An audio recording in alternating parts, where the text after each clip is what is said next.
गोजोन हामलायनायजों लोगोसे नोंथांमोनखौ गोदान खौराङाव बरायबाय। अन्नानै नोंथांमोना बे रादाबखौ जोबजासे नायलां।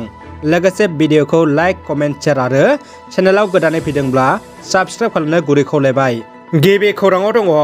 क'क्राझार जिल्लानि सेरफांगुरिनि नाराबारियाव थांनाय हराव सिनाय मोनै दुथांफोरा सुनिल मण्डल मुंनि सासे फालांगिरिखौ गुलि गावनानै जोखोम खालामनाय जाथायनि सन्देहआव क'क्राझाराव मडेलार नबनिता बत्रा आरो बिनि फिसायजों लोगोसे साब्रै सुबुंखौ पुलिसा ग्रेप्तार खालामदों। दायो बिसोरखौ पुलिसा सेबगासिनो होनना मिथिनो मोननाय जादों।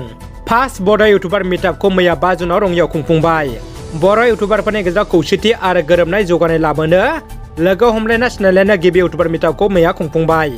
बे बर' इउटुबार मिटआपआव बर'नि गोबां गेदेर इउटुबारफोरजों लोगोसे फिसा फिसौ बर' इउटुबारफ्राबो लोगो हमलायो आरो सावरायलायो। दानिया फैदो गुबुन मोनसे खौराङाव। क'क्राझार आरो चिरां जिल्लायाव खैसार खालामनाय दुथां दायनिगिरिफ्रा आयेन बायदियै गोख्रोङै साजा मोननांगौनि दाबि खालामदों एबसुनि आफादगिरि दिपेन बर'आ। थांनाय 4 जुन 2022 अक्ट'आव चिरां जिल्लानि आमगुरि पुलिस थानानि सिङाव गोग्लैनाय आमथेका गामिनि बर'नि सासे आगोमा जाखांफुनाय फालांगिरि अनिल ईश्वरी बिथाङा उन्दुलांनाय समाव हर गेजेरनि 12:30 रिंगायाव सिनाय मोनै गोजोन समाजनि बेरेखा सानग्रा आरो मावग्रा दुथां सुबुङा बिथांनि उन्दुनाय न'आव गोबां गुलि गावो आरो गरसे गुलिया बिथांनि आगसि आखाइनि फाफ्लियाव हाबनानै सोरखि लांनानै बिखायावबो गाज्रि जोखोम खालामो।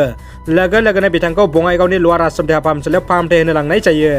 आरोबाव बेराफारसेथिं क'क्राझार जिल्लानि सेरफांगुरि थानानि सिङाव थानाय नाराबारि गामिनि थागिबि फालांगिरि सुनिल मण्डलखौबो हरनि 8:30 रिंगायाव गावनि गलायाव थानाय समावनो उदखारि दुथांफोरा बिखुङाव गुलि गावनानै गाज्रि जोखोम खालामो।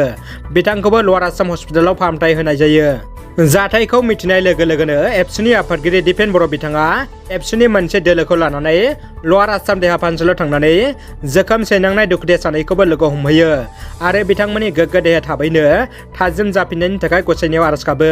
आफादगिरि बिथाङा बे इनाय जाथायखौ गोख्रों रावजों सोंखारियो आरो दायनिगिरिफोरखौ नागिरनानै थाबैनो आयेननि गेजेरजों गोख्रों साजा होनांगौ होननानै पुलिस बिफान आरो आसाम सोरखारनिसिम दाबि दैखांनानै खौरांगिरिफोरनि सिगाङाव बुंथियो। बाक्सा जिल्लानि जाला बाजाराव कारेन्टजों अर खामनाय स्पटखौ ककलाबारि उफ्रा बियामनि जुथाइ हानजा इउपिपिएल बिजेपि जिएसपिनि बिजाथि मन्टु बर'आ खौरां लाहैयो। दानिया फैदो जोबथा खौराङाव। जोबोद दुखुनि खौरां। फरायसा लांनाय गारिया बाथौपुरि सारन बिलोआव S01EB1216 नम्बरनि मारुति पेना हरखाबै गलांदों। बाक्सा जिल्लानि मुसलपुराव थानाय सानराज इंराजि स्कुलाव फरायसाफोर लांबाय थानाय समाव बाथौपुरनि खोला फारसे थानाय सारन बिलोआव मारुति पेना हरखाबै गलांदों।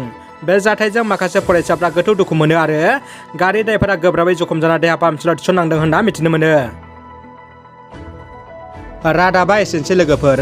रादाबखौ जोबजासे नायनायनि थाखाय गासिनिसिमबो साबायखर आरो गोजोन हामलायनाय थाबाय। जै बर' हारिनि गोजोन्थों।